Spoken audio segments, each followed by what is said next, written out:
Hello my dear students, आज की इस सिंपल सी क्लास में हम सिंथेसिस के कुछ और क्वेश्चंस को सॉल्व करेंगे। बहुत अच्छे तरीके से उनके कंसेप्ट्स को जानेंगे और उनका जो पैटर्न होता है उनको भी सीखेंगे।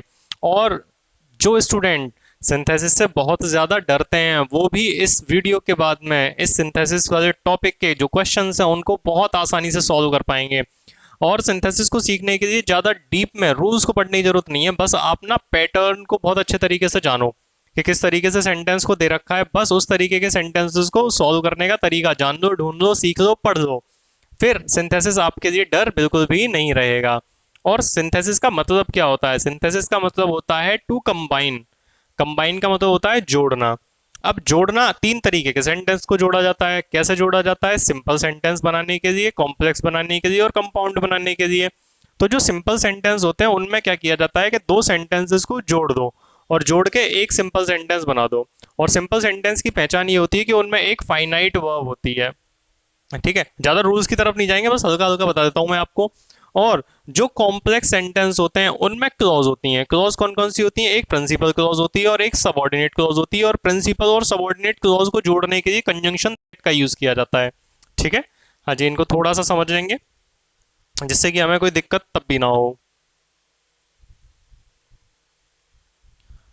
और जो कंपाउंड सेंटेंस बनाए जाते हैं उनमें एक प्रिंसिपल क्लॉज तो होती है, लेकिन प्रिंसिपल क्लॉज के साथ साथ एक कोऑर्डिनेट क्लॉज भी होती है। तो अगर प्रिंसिपल क्लॉज के साथ में कोऑर्डिनेट क्लॉज को अगर जोड़ दिया गया है तो वो कंपाउंड सेंटेंस बन जाएगा। और अगर प्रिंसिपल क्लॉज के साथ में अगर सबऑर्डिनेट क्लॉज को जोड़ दिया गया है तो वो कॉम्प्लेक्स सेंटेंस बन जाएगा। बस आपको इतनी जानकारी होना काफी है। चलिए अब इस सेंटेंसेस को सॉल्व करते हैं और अच्छे से बनाते हैं। She is very clever, nobody can befool her. बनाना है इनका क्या? बनाना है इनका सिंपल सेंटेंस। यहाँ पे लिखा हुआ है कि इनका बना दो, क्या बना दो? सिंपल सेंटेंस बना दो। जब किसी इंसान की कोई क्वालिटी बताई जाए, ये शी है, मानो कोई लड़की है, मानो क्या लड़की ही है, और इसकी क्वालिटी बताई गई है कि शी इज वेरी क्लेवर। ठीक है, और इस क्वालिटी का क्या रिजल्ट आया? रिजल्ट ये आया कि कोई उसको बेवकूफ नहीं बना सकता। तो यानी कि जब उस इंसान की क्वालिटी दे रखी है और उस क्वालिटी का कोई रिजल्ट बताया जा रहा है। ठीक है, पैटर्न को जानो, जितने अच्छे से पैटर्न को समझोगे उतने ही अच्छे से तुम इनको सॉल्व कर पाओगे। ठीक है, तब ऐसे केस में क्या करना होता है? ये पहला जो सब्जेक्ट दे रखा है इस सब्जेक्ट को हटा दो और इज एम आर की जगह पे लगा दो बीइंग। बस इज एम आर की जगह पे क्या लगा दो? बीइंग लगा दो। अब बीइंग के बाद में पूरा सेंटेंस कैरी ऑन कर दो। बीइंग वेरी क्लेवर, यहाँ पे लिख देंगे बीइंग वेरी क्लेवर। बस इतना लिखने के बाद जो दूसरा सेंटेंस है उसको भी कैरी ऑन कर दो। No buddy can be fool हर। बन गया सिंपल सेंटेंस। समझे आप? तो सिंपल सेंटेंसेस को बनाना बहुत ही ज्यादा सिंपल है, बस आप थोड़े से पैटर्न को सीखो। Being very clever, nobody can be fool her. कितनी आसानी से हमने ये सेंटेंस बना दिया। अब यहाँ पर ये सेंटेंस दिया गया कंपाउंड सेंटेंस। तो कंपाउंड अभी मैंने आपको बताया था कि कंपाउंड सेंटेंसेस वो होते हैं जिनमें एक प्रिंसिपल क्लॉज होती है। कौन सी क्लॉज होती है? प्रिंसिपल क्लॉज होती है और प्रिंसिपल क्लॉज के साथ एक कोऑर्डिनेट क्लॉज होती है। एक प्रिंसिपल और एक कोऑर्डिनेट क्लॉज, बोलो। प्रिंसिपल और दूसरी कोऑर्डिनेट। और इन दोनों क्लॉजेस को जोड़ने के लिए बीच में कौन आएगा? फेविकॉल का काम कौन करेगा? कंजंक्शन। कौन करेगा? कंजंक्शन करेगा। तो प्रिंसिपल और कोऑर्डिनेट बोलते रहो साथ साथ, इन दोनों को जोड़ेंगे किससे? कंजंक्शन से। तो यहां पर लिखा हुआ है डू इट वेल। कोई भी काम अच्छे से करो। Don't do it at all, बिल्कुल भी मत करो। हाँ जी, अगर आप पढ़ रहे हो तो अच्छे से पढ़ो या फिर बिल्कुल ही मत पढ़ो। ऐसे आधे अधूरे बीच में लटके रहने का कोई भी मतलब नहीं होता। ठीक है, तो पढ़ो तो अच्छे से पढ़ो, नहीं तो कोई दिक्कत नहीं। ऐसी इस सेंटेंस का भी यही मतलब है।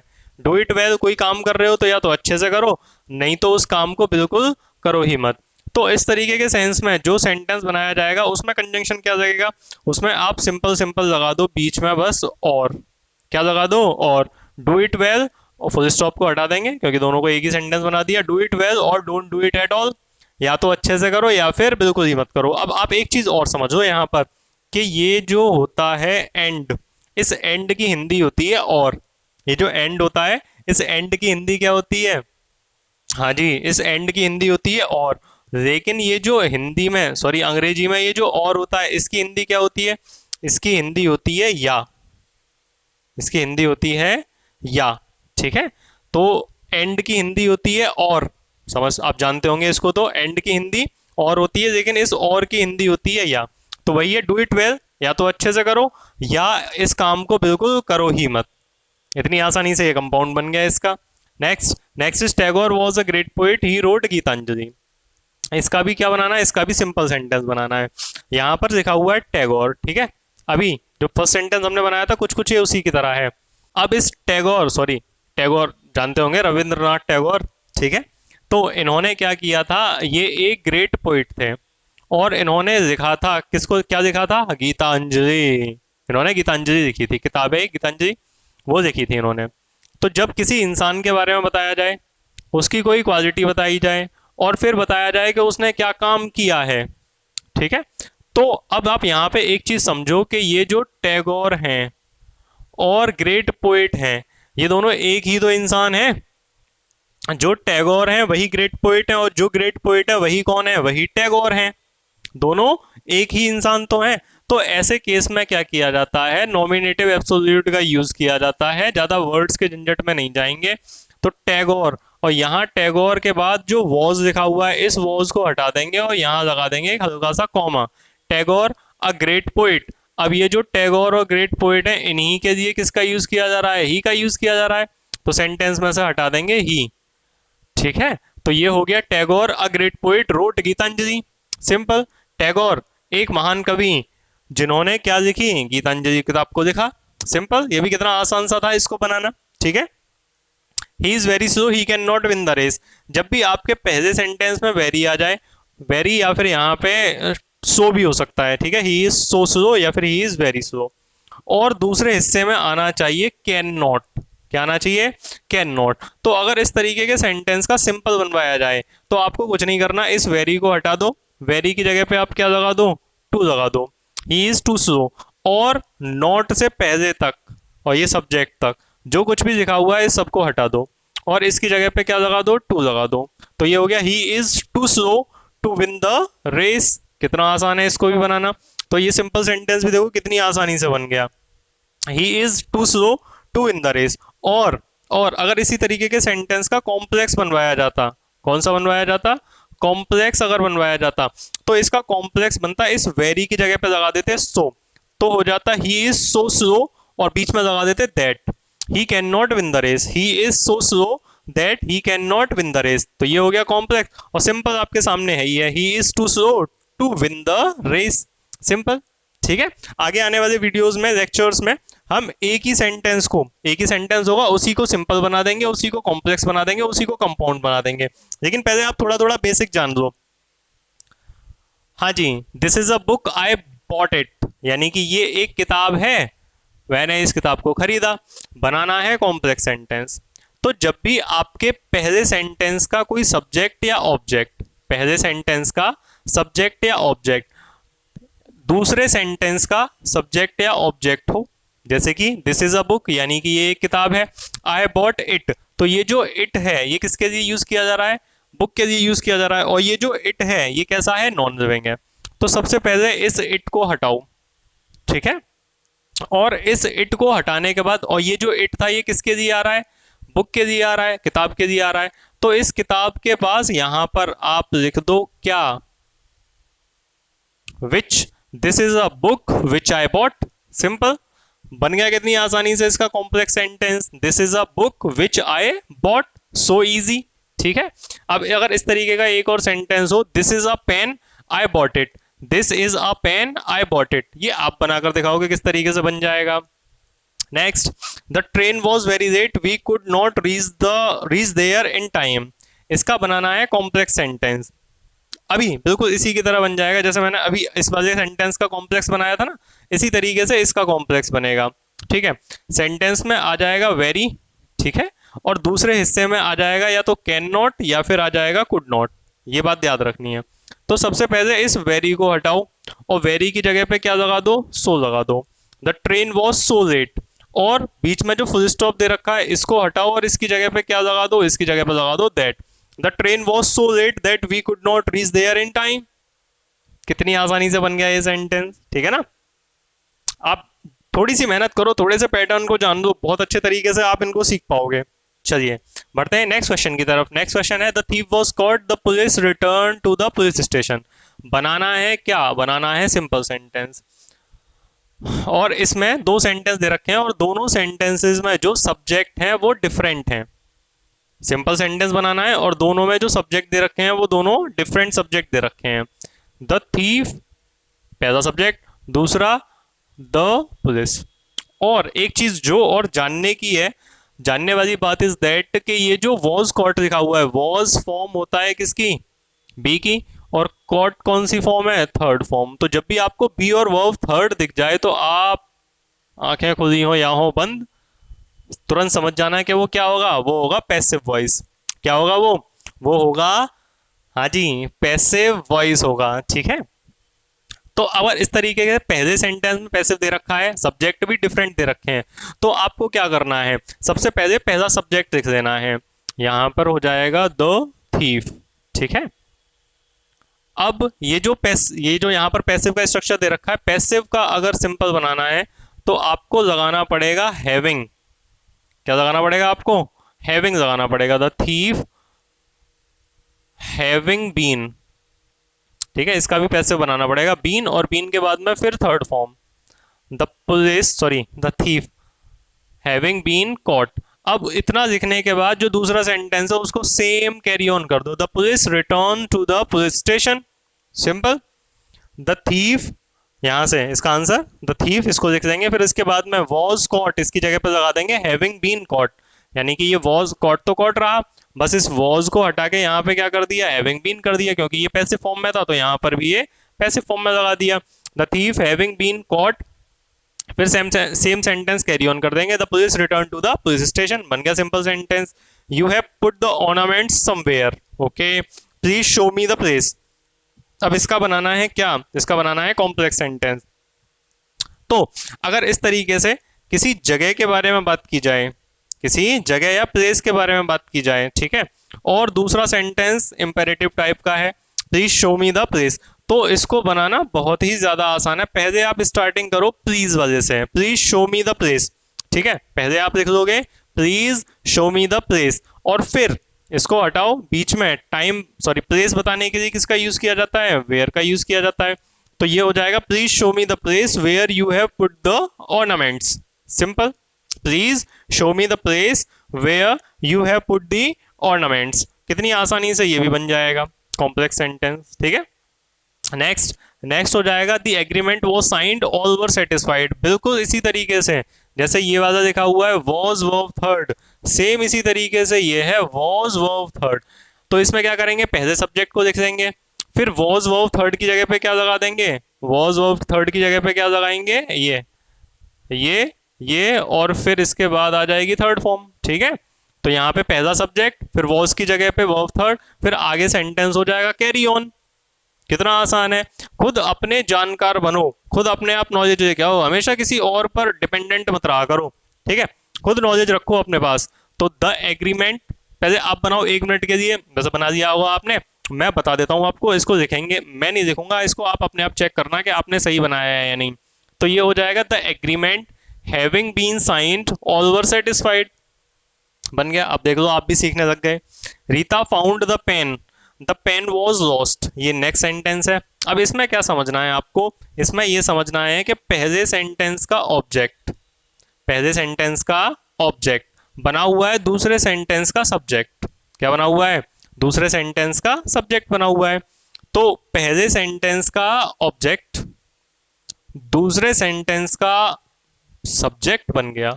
ठीक है। तो ऐसे केस में क्या करना होता है, ऐसे केस में कुछ भी नहीं करना होता, सबको गायब कर दो, जादू मंत्र कर दो और सबको गायब कर दो, छू। ठीक है।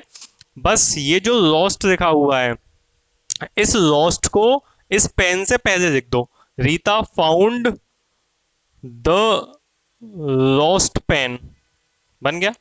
ठीक है, Rita found the lost pen, बस बन गया सिंपल सेंटेंस। सिंपल।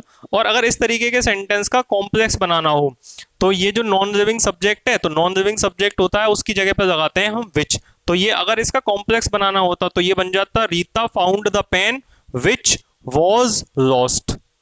ठीक है। धीमे धीमे पैटर्न आपकी समझ में आने लगेगा, बस कोशिश करते रहो, कोशिश नहीं करोगे तो कुछ भी नहीं होगा। Raghav went to Kanpur, he met his friends there. बनाना है क्या, कंपाउंड। और ये कंपाउंड नाम से ही भले लगते हैं कि ये कंपाउंड सेंटेंस बहुत ज्यादा खतरनाक होंगे, लेकिन ये कंपाउंड सेंटेंस ही सबसे ज्यादा आसान होते हैं। इनको बनाना बहुत ही इजी होता है। कंपाउंड सेंटेंस को क्या करना होता है, कंपाउंड सेंटेंस में एक प्रिंसिपल क्लॉज होती है और एक कोऑर्डिनेटिंग क्लॉज होती है, और दोनों को जोड़ देते हैं किससे, कंजंक्शन से जोड़ देते हैं। ठीक है, तो ये भी बहुत ज्यादा इजी होते हैं। तो Raghav went to Kanpur, he met his friends there, यानी कि अगर हिंदी में हम जोड़ने की कोशिश करें तो ये हिंदी में ऐसे हो जाएगा कि राघव गया कानपुर और मिला अपने दोस्तों से। राघव कानपुर गया और अपने दोस्तों से मिला। तो यहाँ पे कुछ भी नहीं करना, बस दोनों सेंटेंसेस के बीच में क्या लगा दो, एंड लगा दो, फुल स्टॉप को हटा दो। Raghav went to Kanpur and he met his friends there. देखो इतना आसान है कंपाउंड सेंटेंसेस बनाना, सिंथेसिस बहुत ही आसान है, बस हम उसको अच्छे से पढ़ते नहीं है। बड़े बड़े वर्ड्स के चक्कर में मत पड़ो, आप सेंटेंस को बनाना सीखो, वो तो सब बाद में आपको समझ में आ ही जाएगा। The train will come at a certain time, can you tell me. Okay, इसका बनाना है कॉम्प्लेक्स। ये पैटर्न जानो आप कि इसको किस तरीके से बनाना है। कि एक सेंटेंस होगा इंटेरोगेटिव, ठीक है, और दूसरा सेंटेंस होगा कैसा, असर्टिव हो सकता है, या तो अफर्मेटिव होगा या फिर वो नेगेटिव होगा। तो जो इंटेरोगेटिव वाला सेंटेंस है उसको लिख लेना है। तो यहां पे लिखा हुआ है कैन यू। अब यहाँ पे किसके बारे में पूछा गया है, टाइम के बारे में पूछा गया है। अगर टाइम के बारे में पूछा गया है तो सीधे सीधे आप क्या लगा दो, व्हेन लगा दो। Can you tell me when. अब इतना छोड़ो क्योंकि ये at a certain time, time के लिए हमने किसका यूज कर दिया, व्हेन का यूज कर दिया। अब ये जो बचा हुआ हिस्सा है इसको उठाओ और वहां लिख दो, the train will come, can you tell me when the train will come, और लास्ट में लगा देंगे क्वेश्चन मार्क क्योंकि स्टार्टिंग हो रही है हमारे इंटरोगेटिव सेंटेंस से। तो ये बन जाएगा can you tell me when the train will come, और लास्ट में लगा देंगे क्वेश्चन मार्क। ये इतनी आसानी से इसका कॉम्प्लेक्स सेंटेंस बन जाएगा। लेकिन ये रूल, ये पैटर्न तब फॉलो करना है जब एक सेंटेंस इसमें इंटेरोगेटिव दे रखा हो। अगर इंटेरोगेटिव नहीं होगा तो फिर ये फॉलो नहीं किया जाएगा। समझे आप, आसान है, थोड़ी सी मेहनत लगेगी स्टार्टिंग में, बाकी सब चीजें अच्छी हैं। Robin worked very hard, he could not get good marks. Okay, यानी कि इसने काफी मेहनत की लेकिन लेकिन फिर भी इसके अच्छे मार्क्स नहीं आ पाए। तो यहां पर ये जो एक्शन किया जा रहा है और ये जो रिजल्ट आ रहा है ये एक दूसरे के ऑपोजिट हैं। कैसे हैं, एक दूसरे के ऑपोजिट हैं। ऑपोजिट कैसे हैं कि उसने मेहनत की तो रिजल्ट क्या होना चाहिए था, उसके अच्छे मार्क्स आने चाहिए थे। लेकिन ऑपोजिट कैसे हो गया कि मेहनत की लेकिन फिर भी अच्छे मार्क्स नहीं आए। समझे आप। तो जब एक्शन का रिजल्ट उसके अपोजिट होता है, कॉन्ट्रेरी होता है, उसके अगेंस्ट होता है, तब ऐसे केस में आपको क्या करना होता है, सबसे पहले आपको लगाना होता है इन स्पाइट ऑफ। क्या लगाना होता है, इन स्पाइट ऑफ। ठीक है, पैटर्न समझा। फिर हमें पता चल गया कि रिजल्ट कैसा है, अपोजिट है, तो सबसे पहले क्या लगा दिया, इन स्पाइट ऑफ। अब इन स्पाइट ऑफ के बाद आपको क्या करना है कि ये जो वर्ब दे रखी है इसको कर दो आईएनजी में चेंज। और अब इस रीजन को भी जान लो कि आईएनजी में क्यों चेंज किया जाता है, क्योंकि ये लिखा हुआ है ऑफ, और ये जो ऑफ होता है ये होता है एक प्रपोजिशन। अब प्रपोजिशन के बाद दो चीजें आ सकती हैं, चलो इनको पढ़ते हैं अच्छे से कि प्रपोजिशन के बाद दो चीजें आती हैं, या तो आएगा नाउन या फिर आएगा प्रोनाउन, या फिर आएगी इनके बाद वर्ब। ठीक है, तो नाउन या प्रोनाउन जब भी आएंगे प्रपोजिशन के बाद तो वो हमेशा ऑब्जेक्टिव केस में होंगे। किस केस में होंगे, ऑब्जेक्टिव केस में होंगे। प्रपोजिशन के बाद अगर नाउन आए या प्रोनाउन आए तो वो हमेशा ऑब्जेक्टिव केस में होता है। किस केस में होता है, ऑब्जेक्टिव केस में होता है। ठीक है, और प्रपोजिशन के बाद अगर वर्ब आएगी तो वो वर्ब हमेशा आईएनजी फॉर्म में होगी। किस फॉर्म में होगी, आईएनजी फॉर्म में होगी। ठीक है, प्रपोजिशन के बाद आने वाली वर्ब हमेशा आईएनजी फॉर्म में होती है। ठीक है, और इसका एक्सेप्शन क्या है, इसका एक्सेप्शन है टू, क्योंकि टू के साथ क्या आती है, टू के साथ आती है वर्ब की फर्स्ट फॉर्म। तो ये टू भी एक प्रपोजिशन है लेकिन इसके साथ most of the time verb की फर्स्ट फॉर्म आती है, नहीं तो बाकी की जो प्रपोजिशंस होती हैं उनके साथ वर्ब फर्स्ट आईएनजी ही आती है। वर्ब फर्स्ट आईएनजी का ही यूज किया जाता है प्रपोजिशन के बाद। ठीक है भैया, तो अब ये ऑफ भी प्रपोजिशन है, इसके बाद जो आएगी वो वर्ब फर्स्ट आईएनजी आएगी, तो वर्क में आईएनजी लगा देंगे तो ये हो जाएगा working, in spite of working. अब यहां से पूरा का पूरा जो सेंटेंस है इसको कैरी ऑन कर दो, in spite of working very hard he could not get good marks. Simple. समझना है आपको ध्यान से। अब आप इसको अगर इस तरीके से बनाने की कोशिश करते हैं कि यहाँ पे वेरी दे रखा है, वेरी की जगह पे लगा दो टू, और यहाँ पर इस नॉट से पहले पहले का सब हटा दो और यहाँ पे लगा दो टू, तो ये यहाँ पे काम नहीं करेगा, क्योंकि यहाँ पे जो रिजल्ट आ रहा है वो अगेंस्ट आ रहा है, अपोजिट आ रहा है। तो इसको इंस्पाइट ऑफ से बनाना पड़ेगा, in spite of working very hard, या तो वहां पे ही लिख लो या फिर ही की जगह पे रॉबिन लिख लो। Robin could not get good marks, ये दोनों ही तरीके से बन जाएगा, सिंपल सी बात है। ठीक है, ये कॉम्प्लेक्स सेंटेंस ये बोर्ड में भी आया है, कई बार आया है, कई बार, बार बार आ जाता है, ये जाता ही नहीं है। Some people die for noble cause, they are honoured by everyone. अब यहाँ पर ये लिखा हुआ है सम पीपल, ठीक है। अब ये जो सम पीपल है इन्हीं के लिए आगे प्रोनाउन यूज किया गया है दे, ठीक है। तो आप क्या करोगे, पहले तो आप जान लो कि ये जो सम पीपल हैं उन्हीं के लिए किसका यूज किया गया है, दे का यूज किया गया है, ठीक है। तो आप क्या करोगे, इस वजह दे को हटा दोगे, क्योंकि दोनों सब्जेक्ट सेम है, ठीक है। दोनों सब्जेक्ट जब सेम है और कॉम्प्लेक्स सेंटेंस बनाना है तो पहले सब्जेक्ट के बाद क्या लिख दो, हु, क्योंकि दोनों सब्जेक्ट क्या है, सेम है। Some people who die for noble cause are honoured by everyone, बन गया इतनी आसानी से ये कॉम्प्लेक्स सेंटेंस, कितना ही आसान था, ठीक है। तो देखा आपने कितनी आसानी से हम इन सेंटेंसेस के सिंपल भी बना सकते हैं, कॉम्प्लेक्स भी बना सकते हैं और कंपाउंड भी बना सकते हैं। लेकिन स्टार्टिंग में थोड़ी सी मेहनत लगेगी, उसके बाद आप इन चीजों को समझने लग जाओगे और फिर आपको कोई भी प्रॉब्लम नहीं होगी, क्योंकि मैं तो हूं, ठीक है। तो आप ऐसे ही दी इंग्लिश अल्फा के साथ में इंग्लिश पढ़ते रहिए, बढ़ते रहिए, सीखते रहिए, लेकिन हिंदी से हमेशा जुड़े रहिए। Thank you so much my dear. Fearless.